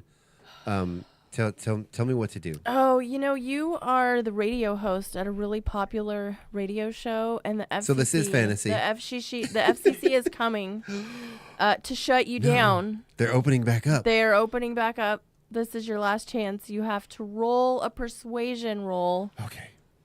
Well, to convince them that you need to stay open. Now, see, this is that getting you're my beneficial. heart pounding. I'm having such a hard time right You now gotta roll because the D20 for I this feel one. so ignorant that I can't think of what the acronym FCC stands for. Federal Something Commission. Federal Communications. Federal Communications. Okay, thank you. Commission, yeah. Thank you. Otherwise known as well, gosh, there's. I was trying There's to a think lot of names we can't say on radio. Yeah. We love you, FCC. Mwah. Okay. I'm holding up heart hands. We want them to keep their license. They're I'm like, you just gotta drop it in. 19. Look, you get to stay 19. open. You get to stay open. Really You get to stay on you the air. might even get some funding. We get to keep our license. Ooh, Right on. There you go, donors out there. You can visit. You can visit us on kchw.org and get a link and go to the donation site. There you go. I mean, you got a 19. It has to be good for something. All right, that's awesome. So tell us. So I've got this. I've got a triangle. I've got a sort of what would you call that? My brain isn't running. The diamond shape. Yeah, my brain doesn't go great with them either. Right. That Also the Cody different our son shapes. Cody can tell us the names of all of them, and he looks at me and he's like, "How do you forget these things, buddy? I'm 45. I assure you, the names of the dice is the least that I forget on a daily basis. There's a lot in the Just be roll of glad dice. that I There's put a both lot socks up on this here. morning. I just like the satisfaction of dropping them in that hole and It's having them roll fun. down the stairs. Kids love to come by and they love to play with the dice towers at the tables. Now, so you were mentioning that you can customize when you use a certain filament. Yep. Is that correct? And that there's a specific kind of marker and such. Are those markers and those So tools that you can use to any customize, is that acrylic- listed on your store as well? It's No. not. It's usually just conversations we Yeah. have when somebody comes by the booth. Any Okay. acrylic paint, really. Okay. For that, when I'm doing masks and helmets and stuff, it goes to a lot more detail.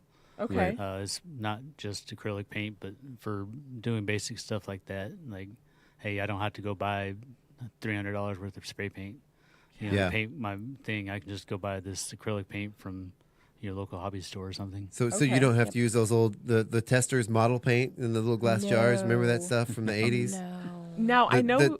Yeah, you either had a really great time or you had to clear the room. Oh, dear. Yeah. It was usually clearing the room. Yeah. The paint that I use the most is just the regular acrylic paint you can pick up at Walmart or Hobby Lobby. Well, Oh, so yeah. I know we have Dodson's, right, in Colville. Mhm. Is that the only local paint store in town? Is Dodson's, aside from the Walmart and the like?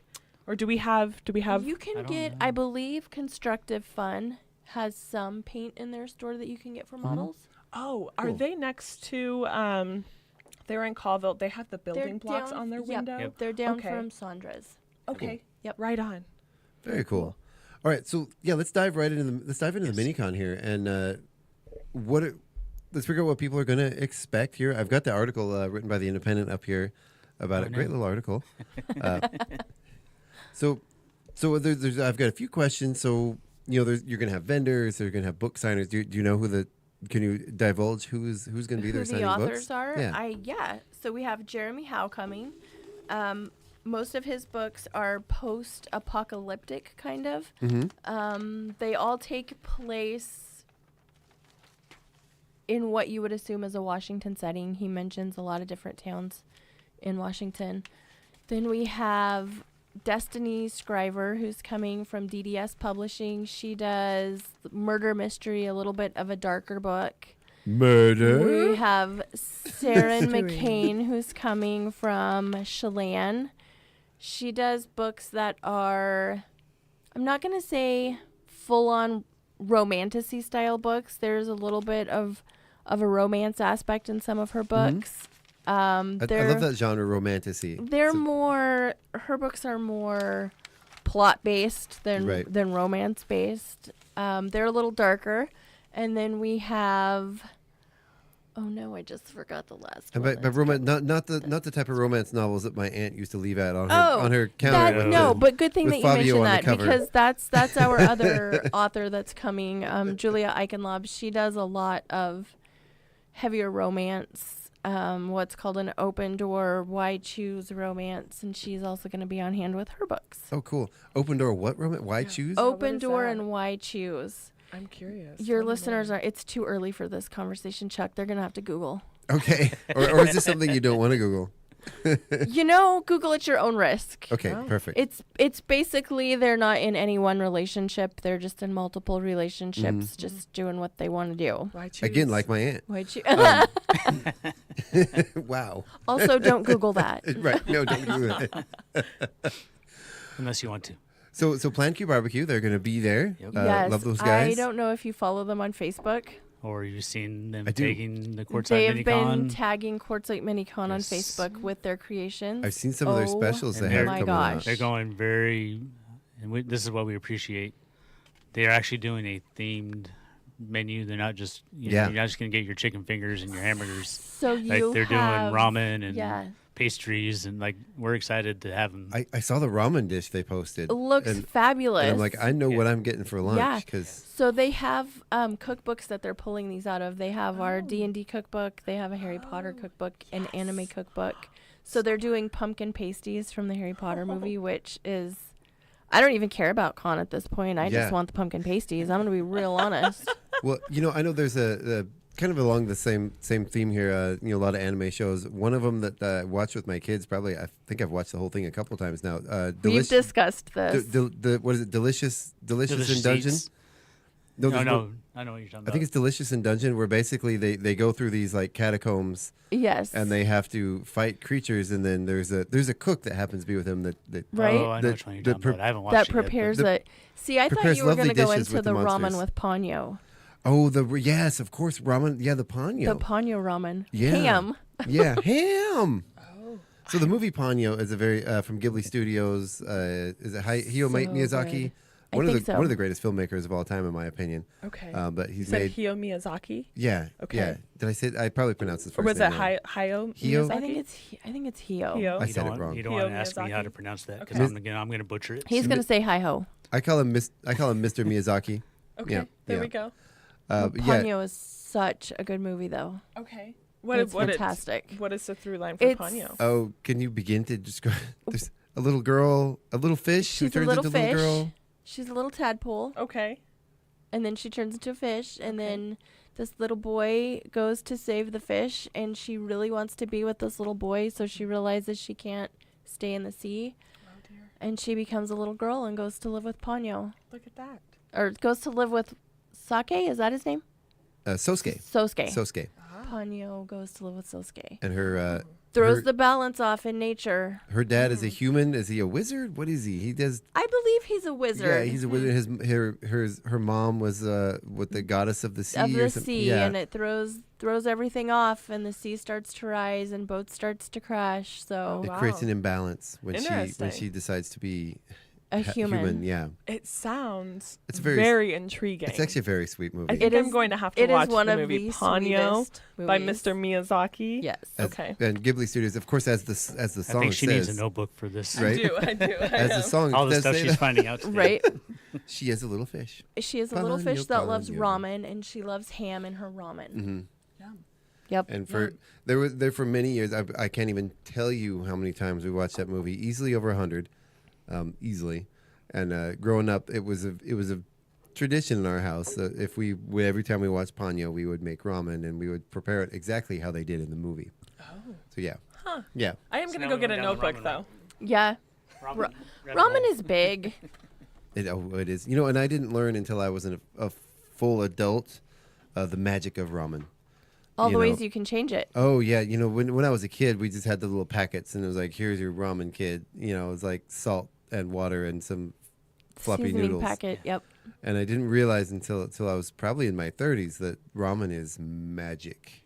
I mean, 80s, 90s. I mean, a lot of us grew up on the 10-cent package, so Oh Cup yeah, that's what we ramen. thought ramen was. oh yeah, me too. And I hear all these people, oh, go get some ramen. I'm like, Yeah. why would you go to a restaurant and get?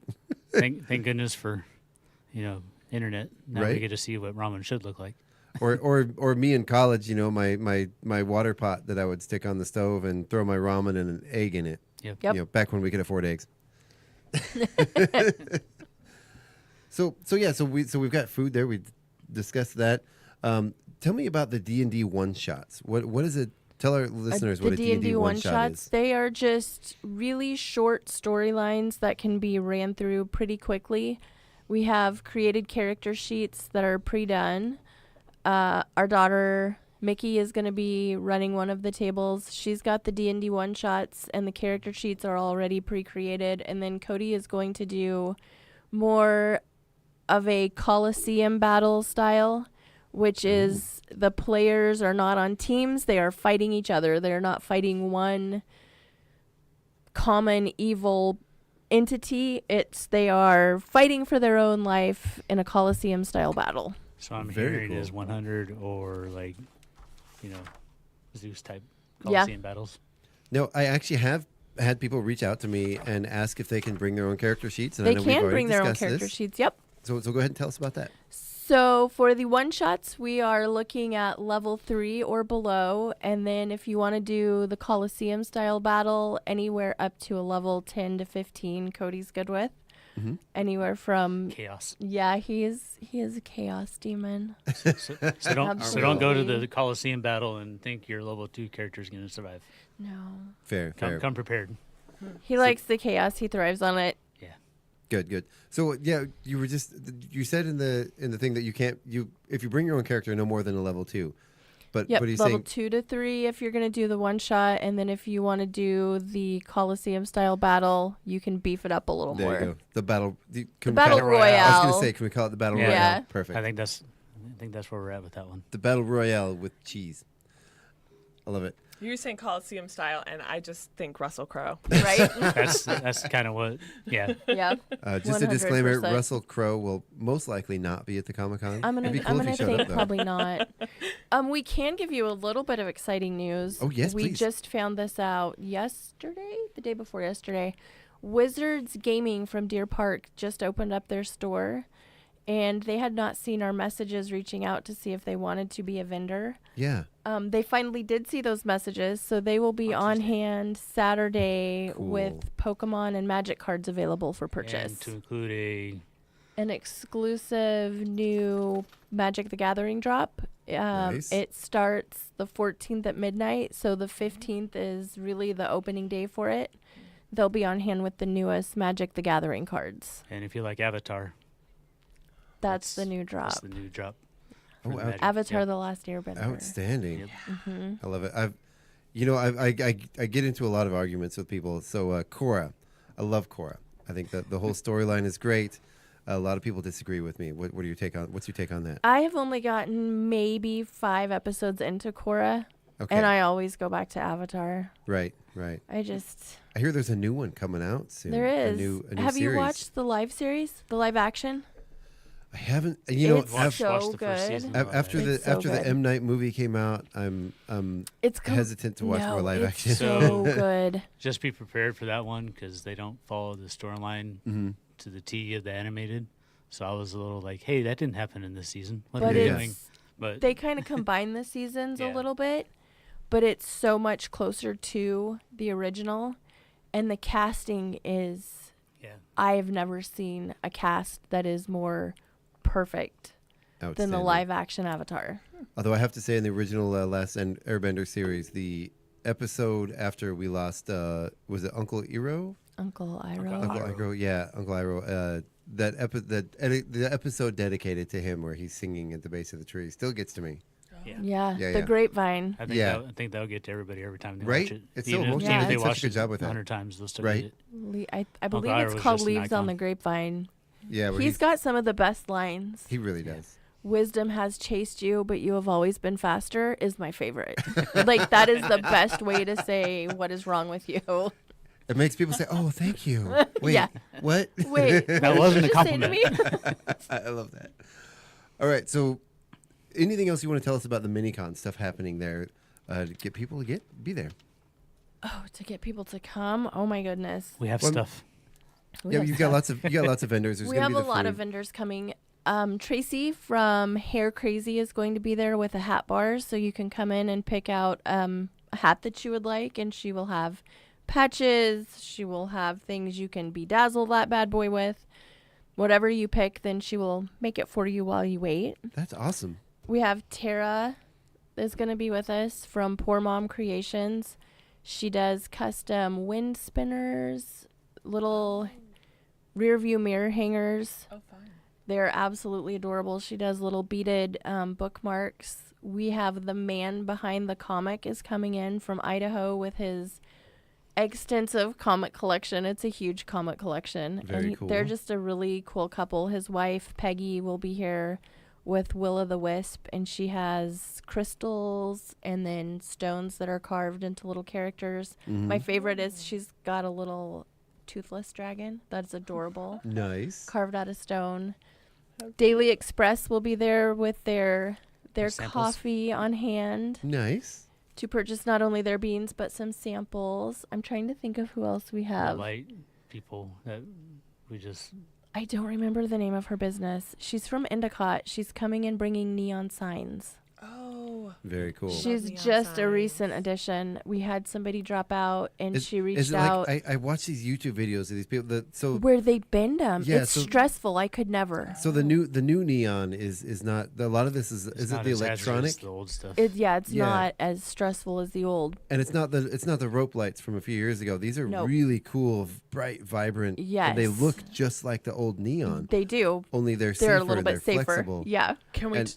And I've seen people do like acrylic signs, and they cut out the signs, and they line it with those. They're cool. It's fascinating. I watch the YouTube videos of people making these signs, and they're fascinating. I watched and it they're on TikTok. gorgeous. It's crazy. What was dangerous about the old neon signs? When they would break, they had hazardous chemicals in them, and they broke very easily. And paper thin. Paper glass. thin. Yeah. Wow. Yeah. Okay. Well, cool. Who else do we have? We have a podcaster coming. Nice. The Disney Junkie. She will be there. Her podcast, she dives deep into the lore behind Disney movies and each character. Right on. Different little theories and fan fictions on them. So that's going to be a lot of fun. She's pretty excited she's coming too. Nice. And we do have a photographer coming that will be set up in the lobby. Eric Miller with E. Miller Photography. Yep. The E. Miller photo booth. Yep. He will be here. We have a cosplay contest that will be taking place at 4 p.m. It's open to all ages. We just ask that if you're 17 and under, you have a parent with you to sign your form, your permission slip. And then the biggest thing with cosplay is not consent. So don't touch, don't photograph. Don't photograph, especially minors, without consent. Yep. So if you see somebody in a costume you like, make sure you ask before you take a picture. And if they're a minor, make sure that their parent or guardian is there to get approval. Perfect. Just take a picture and, we want everybody to feel comfortable. So don't just go around taking random pictures without asking people before taking pictures. Perfect. Sounds fair. Same goes with a hug. I always make sure Right. I'm not a hugger. I'm not just going to run up to somebody and grab them a hug without, asking first. Yeah, because a lot of the cosplay outfits can get pretty intense. They'll, especially like the winged ones or. We don't have the doors for that here, but like some of the cosplay you get, people got to wear those like stilt shoes. So like their shoes are like this tall off the ground already. Wow. And so you're like, but we don't have doors for that. So hopefully people realize that. Hey, the hotel event center doors are not very tall, so you're gonna have to duck if you try to dress that way. Well, I know my daughter does. She does costume designs, and her costumes are very large and very over the top. And we're going to a convention in Seattle over New Year's, and so my son, typically we've done this in the past, and he is her handler. A lot of people with the bigger costumes, they actually have to have somebody that so has you can know where you're walking. Like, watch out, there's a kid walking in front of you, type thing. That's the joke with Cody's group of friends that he goes to cons with. They were just discussing, they were in Portland last weekend, and they said, what if we just buy Cody his Comic-Con ticket, his trip over, his hotel fee, and he just comes with us to handle all of our stuff while we are trying to walk around in these outfits. Because he usually just does that anyway. Right. Because he's friends with them. If he gets food and... Yeah, he's like, if you pay for it, I'll do it. And they're like, we really think we should do that because it's so much easier to wear the costumes and cosplay these characters when we have somebody there to help us. Oh, yeah. Well, like typically, my son is my daughter's handler. Right. And this year he's like, I don't want to do that. I want to participate. And the handler's it's a job. It is, yeah. And so this year I am going to be my daughter's handler. And you had a good run. I'll have the wagon. I was kind of hoping to just kind of chill in the hotel room and let them go down and do the thing, but you don't get to do that this year, Dad. No way. No, tough luck. We were just gonna sit in there and watch British baking television, and old that's reruns. The Wizards of Baking. Right. Have you watched that Wizards of Baking with the Phelps brothers? No, I haven't. Oh, sounds interesting. That's the awesome. twins from Harry Potter. They run. They have. Yeah. It's all Harry Potter themed baking challenges, and it is fabulous. Well, I think I've seen. Is it like a Netflix show? It's on Food Network. Yeah, I've seen the previews for it. It is hilarious. Interesting. All right, so we're about out of time today. I want to thank you guys for coming on. Do you have any closing remarks, and maybe something you want people to know about the D&D community? Oh, I don't have any closing remarks on the D&D community. Just one request: if you come this weekend, please bring some non-perishable food. Yes. Donations for the Chihuahua Food Bank. Yes, please. Right on. Please. Absolutely. Well, again, I want to thank you guys so much for coming on. Nancy, Stephen, did I just say that right? You did. I did. Yes. Thank you. Sorry. My brain just went like... You remember the N. Right? Yeah, a lot of people call him Steve. He's like, please no, don't forget my N. Steven. It's lonely back there. Yep. I know. He wants to come along too. I know a Daniel, and he goes by Daniel, and then people call him Dan, and he's like, my name is Daniel. My name is Daniel. Yeah, I get it. All right. Well, yeah, Quartzite Minicon this weekend, Saturday, at the Missisquoi Casino Hotel. Thank you guys so much for coming on. It's going to be an awesome event. The first ever Minicon convention of any kind, Comic-Con of any kind in Stevens County. Really looking forward to it. It's going to be like come hang out. And I might have to dress up as Avatar. Oh, yeah. I thought about doing that one year for Halloween, so I might have to do it. You know, I won't cosplay contest or anything, but, you know, in the morning. And, I guess we should mention that, like, if you're coming in costume, you don't have to be part of the contest. But And you don't have to dress up, but I mean, why not? It's fun. Yeah. Oh, yeah. Absolutely. All right. Nancy, Stephen, it was so good to meet you guys. I'm really so glad our having listeners us. were able to hear a little bit more about what's going on with the D&D and the Quartzite Minicon. Absolutely. And you can stay tuned right here tonight from 6 to 8 p.m. for Pretty Static with Leah B. 8 to 9 p.m. Our Celt is in a Twist. And then from 9 to 11 is Acoustic Cafe. And you can tune in tomorrow morning for the KCHW Morning Show with myself, Craig McQueen, Paula Randall, and our very special musical guest, which I don't have the name in front of me, but tune in tomorrow. You'll find out. So thank you guys so much for listening. This has been the KCHW Morning Show right here on KCHW 102.7. You guys have a great day out there. We'll see you at the Comic-Con on Saturday. Goodbye, everybody. Say goodbye, everybody. Bye. Bye, everybody.